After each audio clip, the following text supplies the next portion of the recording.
Great to be back, as always. It's great to have you guys here that have a tremendous amount of interest in our program.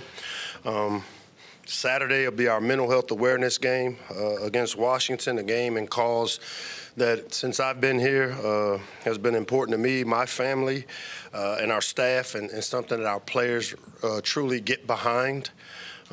Bye week was really productive for us. We were able to get some guys back that were injured. We spent time trying to target one area to get better for each of our players, and each coach, we call it writing a prescription, wrote a prescription to our players to say, here's one thing after the first 4 games that if you improve at this skill, it'll help our team, it'll help us elevate. And so we were able to focus on the fundamental parts of the game of our players during the bye week, as well as get guys healthy, which is really important. Get some guys back that missed the Wisconsin game. With Washington, obviously, I had a chance to watch them against Ohio State. If you watch the game, you can tell that they are a very talented team. Going up against the defending national champions, they did a tremendous job for 4 quarters of, they got it to the 4th quarter. And I know for us as a football program, we always talk about let's get it to the 4th quarter to give ourselves a chance. And they're explosive on offense, starts with their quarterback. I think they rank 5th in Big Ten, averaging over 450 yards of offense. The final score of that Ohio State game, to me, is an indicative of how closely the game was played. And, I know they sustained a few injuries in their game, and not sure which of those guys will be back. But I can tell you, I've known Jed Fish a long time in the business. He spent time down at Florida, grew up in the Spurrier system, and spent a bunch of time in the NFL. And you can see his handprint all over the offensive side of it. Their D coordinator, Ryan Walters, a veteran D coordinator, former head coach that I had a chance to get to know as a head coach in this league. And again, being the D coordinator at Illinois the last couple of years, we had opportunities to go against his defense. Very well versed, and they'll do a great job. They play a lot of man coverage, mix it up with their 2 deep zone. They try to create the one-on-one pass rushers, and they do have great length, athleticism, and talent on that side of the ball. Being back in the shell, super excited to defend our home field advantage. I expect it to be a good crowd with family weekend being this coming weekend. Expect it to be great turnout and support for our young team as we continue to defend ourselves here in the shell. Our game captains will be Lou Ball, Eli Mason, and LeVan Scruggs will serve as our game captains, leading us into the Washington game. And with that, I'll open it up to whatever questions you guys have. Questions? Start with Gene on your left. Thank you. Hey, Mike, how are you? Gene, what's up? Have you kind of re-examined the way you guys handle bye weeks, given that the results haven't been? Man, Dustin told me that. Dustin, what is our bye week record? Dustin literally said it. 0-9. 0-9. Yes. I ain't been here 9 years, have I? 9 times. Oh, no, nine games. Was that funny? No. So, no, I mean, we evaluate everything we do, Gene. That's a great question. Dustin literally just said, you'll probably get asked that. And I said, well, what is my record after buys? Because, we usually practice how we have to. And I grew up in an era where the bye week is used kind of like a prize fighter. When in between rounds, he sits on the stool. His eyes are looking across at his opponent. He's getting instruction from his coaches. He's getting recovery from his coaches. He's getting a little rest. But we did things a little bit differently. We actually, because of our depth, we didn't beat them up. I have a tendency during bye weeks to be really, really physical because that's what I grew up in under the Nick Saban approach where you're young players, you be real physical. We just can't afford to do that. So we condensed our practice opportunity time, but we still were physical. We still had shells and thudded and did some good things, but really looked at it as an opportunity to get some guys healthy while also focusing on things we haven't done well. And what I've learned about this young team is that most of the time when we've emphasized something to them, they've come back and done pretty well at it. So we wanted to find what are some of the small, detailed things of the fundamentals of the game that we needed to improve upon for each player, and then gear it toward that. We did a lot more individual. I think we had 30-minute individual period because of us wanting to get better with the fundamental part of it of a young team. Hey, Coach, back here. Congrats on the win, first and foremost. Thanks, big guy. Very interested to know, with conference games being so vital, and you having a young team, kind of how have you seen their confidence grow after that win against Wisconsin over the bye? This team, as I keep saying, I don't see them act different. And I mean, that's the sign of a really young team because, I know it sounds like coach speak when you say they don't know what they don't know. They really don't. Everything they're going through for the first time, which is why the impact we can have on this team as coaches is really, really important. And, last week, 2 weeks ago, we talked about we'll figure out and find out a little bit about ourselves after the Wisconsin game. And we just keep confirming that we do have a talented team, but I will continue to guard against declaring that we've arrived or they've arrived, because the last thing to come when you have youth is consistency. And that's my job to make sure that we show up and consistently, we go 2 games without turnovers or offensive penalties. That's really clean. And I know some of you guys don't see that as a positive because maybe statistically, offensively, we're not what we've been in the past. But I'm just really happy that we're playing really clean, not turning it over, controlling the ball. And now our defense isn't always having to play a lot of plays. And so all 3 phases are improving. I think special teams has made probably the biggest jump from week 1 to week 4. I see our offense, we made some jumps playing clean, and then defense has really played lights out. But I will caution you that there is still a lot of things on tape to get corrected that we've watched as we self-scout ourselves. And with this young team, we're going to keep coaching them. Congratulations again, Coach. How you doing? D, what's up? How are you? You talked about it being a mental health awareness game. Mm-hmm. I wanted to talk a little bit more about mental health as well as the academics. So during the bye week, do you and your team or your staff have a moment where you guys kind of focus in on the academic part because you're in a bye, or in that mental part? Do you guys, give yourselves that mental break during a bye? Yeah, so as far as the mental break, they got away from the Wisconsin game. They had Sunday off. Monday we came in and did some work and had our meetings to put it to bed, which typically we would have waited till Tuesday.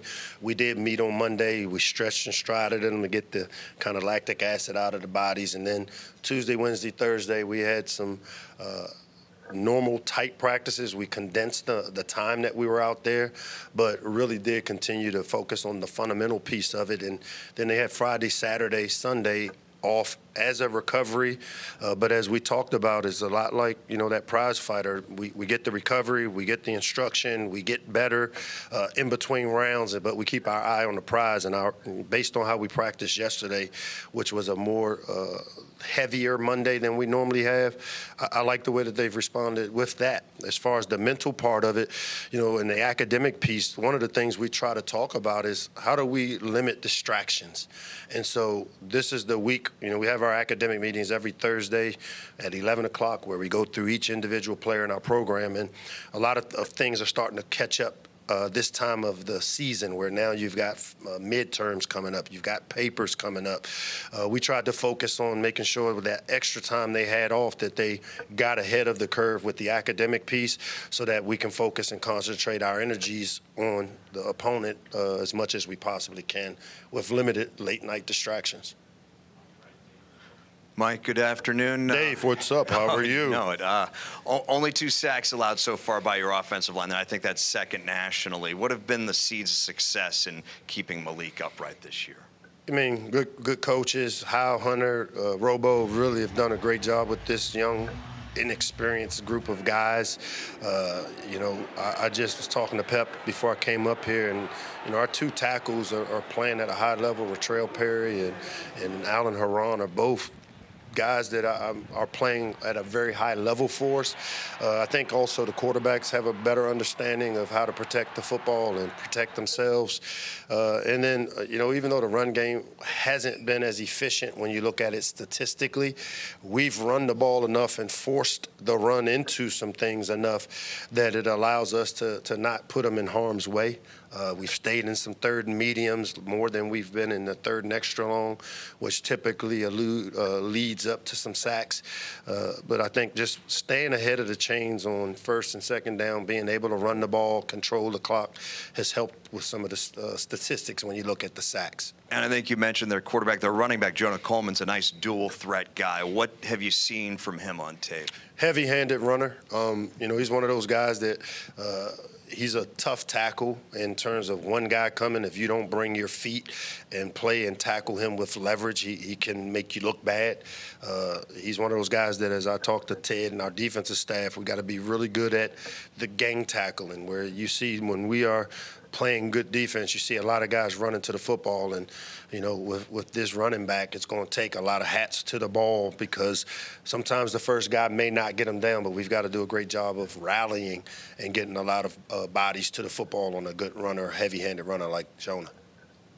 Hey, Mike. How's it going? G, what's up? Good to see you. Not to make you feel old, but do you have any memories of your 13th birthday, which was the last time that Maryland played Washington back in the Alamo Bowl in '82? I was probably out in Lot Z during my 13th birthday. This time of year, I might have been out there the last time they played them. But, yeah, you've talked about, expanding the conference and how that helps the Maryland brand, but also you have a relationship with Coach Fish, and does it make that a little bit easier in planning for a team that you guys haven't played in such a long time? None of that matters, and it's, again, we watch the tape. I say this in here a lot, and I know a lot of you guys don't believe it, but the opponent matters from schematics and the personnel and who they have, but all of the personal relationship. Football, there is no personal in football. It's the game. It's about the ball, and, my wife knows Jed's wife. Jed's a great dude. I got to know him from my time coaching at Florida. I know he's a New Jersey guy that I've seen him on the road quite a bit, but always has been a guy that I've kind of had an opportunity to get to know over the last 30 years in this business. And sharp football mind, sharp offensive mind, been around some really good coaches. But, when it comes down to what's going to happen Saturday, it'll be about me having my team ready to play. And for us on the defensive side of the ball, it's going to be about limiting those explosives. On the offensive side, it's creating some explosives, a little more than what we have, and consistently being able to run the ball when we have to, and then special teams either score or set up a score. That's kind of our approach this week. Hey, Mike. First off, love the outfit today. It's Under Armour, man. My daughter works for Under Armour. It's a Japanese line with United Arrows and the look, I guess, man. Came in a box already put together, too. So I just. Did she ship it to you, or was it? Oh, yeah, I get it shipped. Can't have you coming by my house, Sam. Amazon drivers. Yeah, I don't know if I could work at UPS either. Yeah. But you talked about kind of some of the self-scouting mental mistakes that you guys had. What are some of those things that you're working on? I know drops has been something that you've brought up, and I think you're second in the Big Ten in that. But I'm just wondering, while it has been a great start, where are you looking to kind of improve after the bye? Well, I think I said it earlier, the consistency, because you bring up drops, and 2 games ago we had no drops. I did fix that game, but they popped back up a week later, so we are emphasizing it again. If you come to practice, you'll see 4 jugs machines. I almost bought the Monarch machine like I am. It's a machine that you can just be out there on the field by yourself. You don't need quarterbacks to throw. I'm looking to do any and everything we can to improve. And typically, like I said, the things we've emphasized with this group, we will. I went back and watched every single drop we've had during the bye week. And, it's a simple fundamental called looking it in to the tuck. If you ever want to study it and if you want to fix drops, see how many times the ball hits their hands and their eyes go to make a play as opposed to looking it all the way in. And those are things that can be fixed. We studied it. We're working on it. You'll hear me screaming, eyes to the tuck. I've had to deal with these before.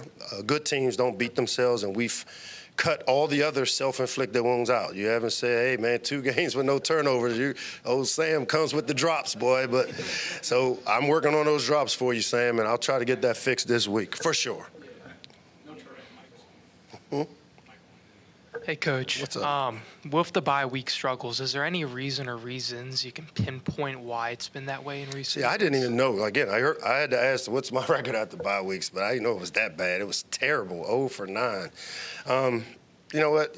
You guys also realize that we play really good teams in the Big Ten after a bye week, and as a team that has been developing, we faced some tough teams coming off of a bye, and it's no different this week. And so, yeah, I've looked at what we need to do differently. Some of it is not beating us up because I'm from kind of that old school philosophy of it is like being in spring ball again, and hey, let's just get 120 plays of practice. Let's be physical. Let's let the young players tackle to the ground. And then all of a sudden, I've got a bunch of injuries that happened during the bye week that doesn't allow us. So it's a fine line, and I mean, you can find stats for how I am after a Friday night game. I can't keep up with the stats. That's why I try not to think or know what they are, because when you ask, you can get a real, authentic answer.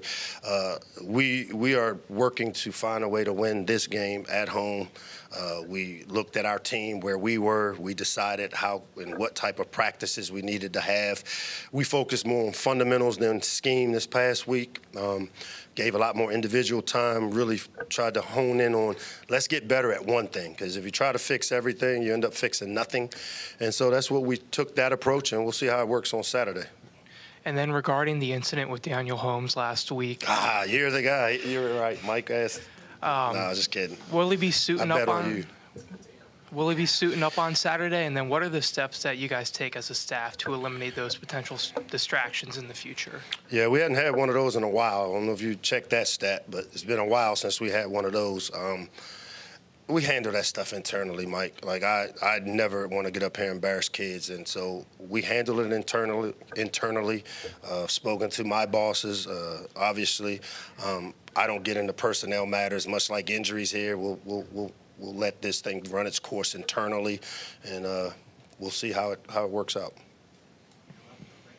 Coach, you've talked a lot about the young pieces and the new pieces on this offense this year. How have you seen a guy like Octavian, who's seen different iterations of this program, be kind of a glue for the new faces this year on the offense?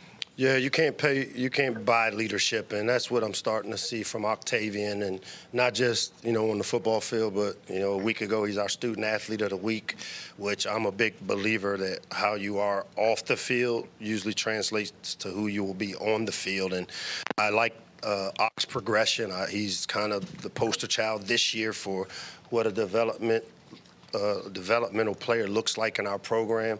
A guy that's played every year, never redshirted.